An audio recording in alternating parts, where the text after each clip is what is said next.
A raid on a brothel in the Circle area of Accra wouldn't have been possible if it weren't for Anas Amiao, a reporter for the Crusading Guide newspaper. His initiative and keen sense of investigation helped the Ghana Police Service to crack down on one of the biggest organized sex operations in Accra. He brings Metro News back to the scene and recounts everything he witnessed while working undercover. The brothel bust that took place on Saturday night surprisingly is a Trotro station by day. Crusading Guide journalist Anas Amiao knows this location very well.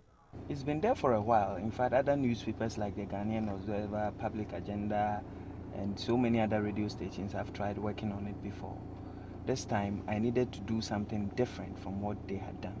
That difference meant posing as a cleaner to find out what exactly was going on and who was involved. Sweeping the brothel and also reshuffling the bed sheets whenever they went bad. I was also responsible for throwing the condoms away whenever they get full in the buckets.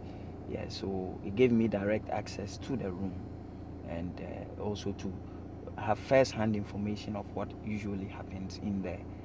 Anas witnessed the illegal activity with a hidden camera he planted in one of the rooms.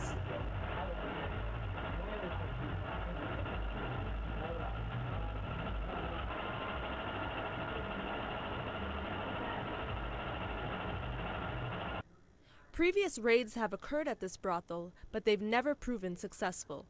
Sometimes they conduct raids, but they are unable to do prosecution because they had evidence that one ought to get to show that these children are undergoing such acts.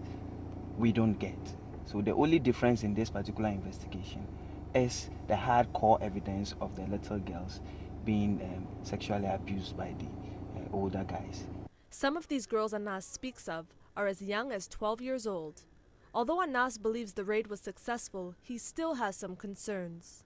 My worry, however, is how the social welfare, MOAC, UNICEF and other people are going to take care of these girls, because these girls, most of them are victims of an unfortunate circumstance. In the meanwhile, big business at the brothel has been shut down.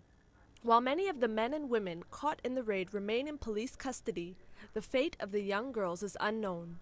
Anna, however, is hopeful. I think that they ought to be given some shelter, they ought to be rehabilitated. Some of them, if they get good opportunities, would be able to engage in more profitable ventures than this. Area residents are also relieved. I'm very happy about it. Normally when you pass it in the evening, you can see young girls standing here for a prostitute, and which is very bad. It's a big disgrace.